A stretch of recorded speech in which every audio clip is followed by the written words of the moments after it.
যাকাত আদায়ের লিল ফুকারা আল্লাযীনা উহসিরু ফি সাবিলিল্লাহ, এরকম কোন গরিব মানুষও আছে, এরকম গরিব আছে দেখবেন সমস্ত এলাকার মধ্যে এরকম গরিব আছে। যদি তাদেরকে জিজ্ঞাসা করেন ভাই আজকে ইফতার কি দিয়ে করলেন বা সেহরি কি দেখাইলেন, খুব আলহামদুলিল্লাহ আল্লাহ খুব ভালো খাওয়াইছে, হালকা পানি খাইয়া সে রোজা রাখছে। জীবনে কারো কাছে কোনোদিন হাত পাতে না, তার নাই কিন্তু কিছুই, এরকম লোক কিন্তু সমাজের মধ্যে আছে। এর সিফত কোরআনের মধ্যে আল্লাহ তাবারক তাআলা বলেন তারা তাআফফুফ, তারা নত হয়ে থাকে, মানে তারা কি করে আল্লাহর উপর ভরসা করে থাকে, তাওয়াক্কুল করে থাকে, কারো সামনে তারা হাত ফেলায় না, কারো কাছে তারা চায় না, কিন্তু অ্যাকচুয়ালি নাই কিছু। তাদেরকে জিজ্ঞাসা করবেন যে আলহামদুলিল্লাহ আল্লাহ খুব ভালো রাখছে, কিন্তু অ্যাকচুয়ালি নাই কিছু। সেহরি খাইছে পানি দিয়ে, ইফতার করার জন্য বাড়িতে কিছুই নাই, কিন্তু কারো কাছে চায় না। আপনার যাকাত, আপনার ফিতরা, আপনি গিয়ে তাকে ডেকে এনে বা তার সম্মুখে গিয়ে তার কাছে আপনি দেন, আল্লাহ তাবারক তাআলা সবথেকে বেশি খুশি হবে। সুবহানাল্লাহ। এই গরিবের কথা কিন্তু আল্লাহ তাবারক তাআলা কোরআনের মধ্যে বর্ণনা করেছেন যে এরকম গরিব আছে যারা কারো কাছে হাত পাতে না, কারো কাছে যায় না, কারো কাছে চায় না। তা আমরা তাদেরকে লক্ষ্য রাখবো, তাদেরকে আমরা লক্ষ্য রাখবো, তাদের জন্য আমরা ফিতরা আদায় করব, তাদের জন্য আমরা যাকাত দিব।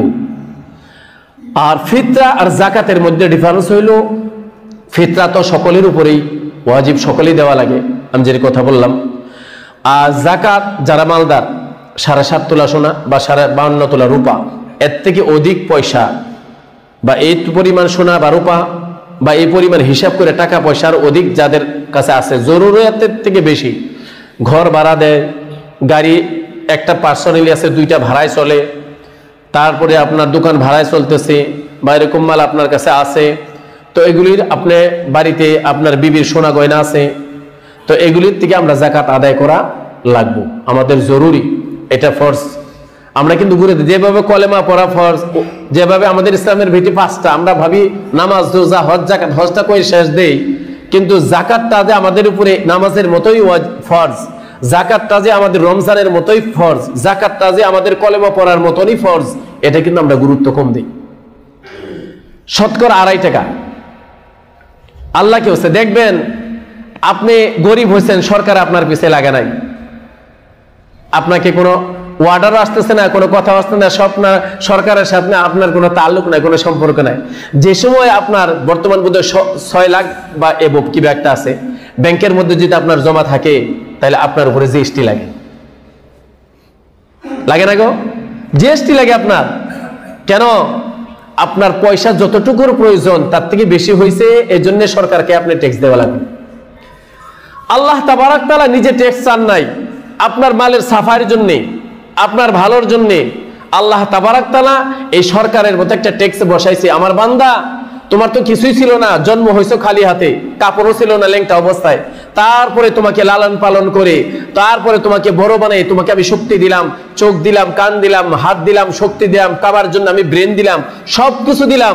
যে সময় তোমার পরিয়াল চালানোর থেকে জরুরতের বস্তু, তোমার যা কিছুর প্রয়োজন তাও কিছু আমি তোমাকে দিলাম, এরপরে অধিক যে সময় তোমাকে আমি দিলাম, এর থেকে তুমি আমার নামে ট্যাক্স আদায় করো, আমাকে দেওয়ার জন্য না।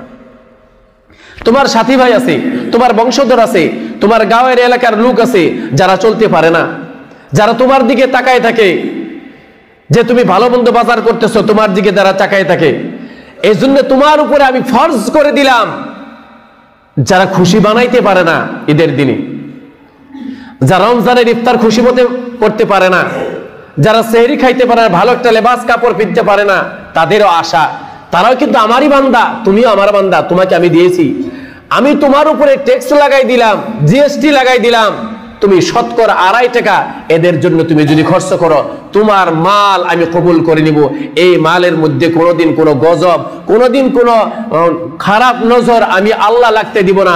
সমস্ত মালের তোমার হেফাজতের মালিক আমি আল্লাহ নিয়ে নিলাম। সুবহানাল্লাহ। এই ট্যাক্স আমাদের উপরে আল্লাহ তাবারক তাআলা লাগাই দিলেন। যে সময় 52.5 তোলা রূপা, 7.5 তোলা সোনার অধিক মাল আমাদের কাছে এসে গেল, তখন আমাদের উপরে ফরজ হয়ে গেল যাকাত আদায় করা। এজন্যে লক্ষ্য রাখবেন, এই রমজানের আগের রমজানে এক ব্যক্তি আমাদের এলাকায় আমাকে বলছে যে হুজুর জাকাত আর কি দেবো, আমার তো খাড়ি কাপড় লুঙ্গি টঙ্গি ইত্যাদি গরিব মানুষের দিয়ে 2-4-5 লাখ টাকা জায়গা। আমি বললাম আপনার উপরে যদি জাকাত ফরজ হয়েছে, আপনি যদি 10 লাখ না 70 লাখ টাকাও যদি খরচ করেন, যদি সিস্টেমে যদি না হয়, যদি হিসাব না করে করেন, যদি সিস্টেমে না করেন, তাহলে আপনার 1 টাকার জাকাত আদায় হবে না। জুমার নামাজ 2 রাকাত ফরজ, আপনি যদি বলেন না 4 রাকাত পড়বো, আদায় হবো কি? নামাজের কিছু নীতি নিয়ম আছে, ওযু করা লাগে, কাবলা রুখ হইতে লাগে, কাপড় পবিত্রতা থাকা লাগবো, তারপরে আপনার কি আপনি আলহামদু সূরা পড়া লাগবো, এর সাথে একটা সূরা মিলানি লাগে, রুকু করা লাগে, সিজদা করা লাগে, কতগুলা নিয়ম আছে। যাকাতেরও এইভাবে নিয়ম আছে, শুধু মাত্র আপনি দিলেই আদায় হবে না। আপনার যদি যাকাত ফরজ হয়েছে 70 টাকা, আপনি যদি দেন 100 টাকা, আপনার যাকাত আদায় হবে না। হ্যাঁ, আপনি বাকি 30 টাকা আপনি সাদাকা করেন, আপনি দান খায়রাত করেন, কিন্তু যাকাতের নামে আপনি 70 টাকা আদায় করতে হবে। এটা হলো হিসাব, এটা হলো আল্লাহর সিদ্ধান্ত। গতিকে এই যাকাতের নিয়ম কারণ আমাদের জানার প্রয়োজন আছে। যাকাতের টাকার সিস্টেম হলো যে জায়গায় যাকাত দিলে আপনার আদায় হবে, ওই জাকাতেই দিতে হবে। কিন্তু ও জায়গায় যদি, যে জায়গায় দিলে আদায় হবে না, সেই জায়গায় যদি আপনি একটা, আপনার ভাই মালদার আছে, আপনি মালদার, আপনি ভাবতেছেন আমি মালটা অন্যজনকে দিব, আমার ভাইরে দিয়ে দেই, কিন্তু আপনার ভাই যাকাত খাওয়ার যোগ্য রাখে না, যোগ্যতা নাই, সে যোগ্য হয় নাই, দিয়ে দিলেন, আপনার যাকাত আদায় হলো না, হবে না। এজন্য যাকাতেরও কিছু নিয়ম নীতি আছে, যেটা আল্লাহ তাবারক তাআলা নির্ধারণ করে দিয়েছেন, যেটা আল্লাহর পয়গম্বর সাল্লাল্লাহু তাআলা আলাইহি ওয়াসাল্লাম আমাদেরকে শিক্ষা দিয়েছেন। এগুলো আমাদের জানার প্রয়োজন আছে, তাহলে আমরা যাকাত আদায় করব।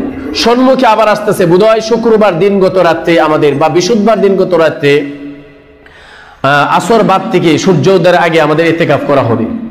আমাদের মসজিদের মধ্যে প্রত্যেক বছরই ইতিকাফ হয়, 10 জন 12 জন 7 জন 8 জন ইতিকাফে বসে। ইনশাআল্লাহ এইবারও ইতিকাফ হবে। আল্লাহর পয়গম্বর সাল্লাল্লাহু আলাইহি ওয়াসাল্লাম মদিনায় হিজরত করার পরে 10 বছর মদিনায় থাকছেন, একবারে ইতিকাফ নাগা করেন নাই, প্রত্যেক বছর আল্লাহ রাসূল সাল্লাল্লাহু আলাইহি ওয়াসাল্লাম ইতিকাফ করেছেন। ইতিকাফ আমাদের উপর ওয়াজিব, গতিকে ইতিকাফও আমরা করা লাগবো। আমি আর মসজিদের মধ্যে কালেকশন করি না, ইনশাআল্লাহ আমাদের কয়েকজন আছেন, হয়তো আজকে যদি একটু আশা দিয়ে রাখতেন, আকেরা বসবেন, যেহেতু আমাদের খানা দানা ইফতার সেহরি ইত্যাদি বা এই জায়গায় থাকার ব্যবস্থা সব কিছু আমাদের দুমারপুর আঞ্চলিক মানে ঈদগাঁও মসজিদের থেকেই করা হয়, খানা দানা ইত্যাদি। এরকম আছেন ইনশাআল্লাহ যে 10 দিনের ইতিকাফ করবেন, আল্লাহকে ওয়াস্তে খাস করে তাদের জন্য দোয়া করব। কে কে আছেন, যেদিন হয়তো তারিখ ওই দিন আমি বলে দেব, কে কে আছেন 10 দিনের ইতিকাফের জন্য। আল্লাহ তাআলা কবুল করুন, না জান মাল সম্পত্তি আল্লাহ তাবারক তাআলা কবুল করুন, ইনা দিলে নেক জায়েজ মকসুদ আল্লাহ তাআলা পরিপূর্ণ করে দিন, সকলে বলি আমিন। আর কেউ আছেন, আর কেউ আছেন কি গো? আপনি আছেন। আল্লাহ তাবারক তাআলা আব্দুল কাদের সাহেব জানমাল কবুল করেন, সকলে বলি আমিন।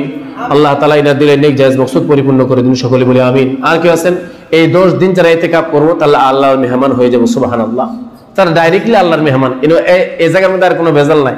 তারা যা কিছু আল্লাহর কাছে চাবো মেহমান হইয়া, আল্লাহ তাবারক তাআলার সাথে সাথে তাদেরকে দেবো, সুবহানাল্লাহ। আর হয়তো 2-4 জন বাড়বো ইনশাআল্লাহ, বাড়িতে মশওয়ারা করে আপনারা বলবেন, ইনশাআল্লাহ 10 দিনের ইতিকাফ এই জায়গায় করা হবো। আমাদের তালবে ইলম আছে 2-4 জন, তারাও সাথে থাকবো ইনশাআল্লাহ। আমিও সাথ দিব যতটুকু পারি। আর কেউ যদি আসেন ইনশাআল্লাহ আমাদেরকে আগেই বলে দিবেন।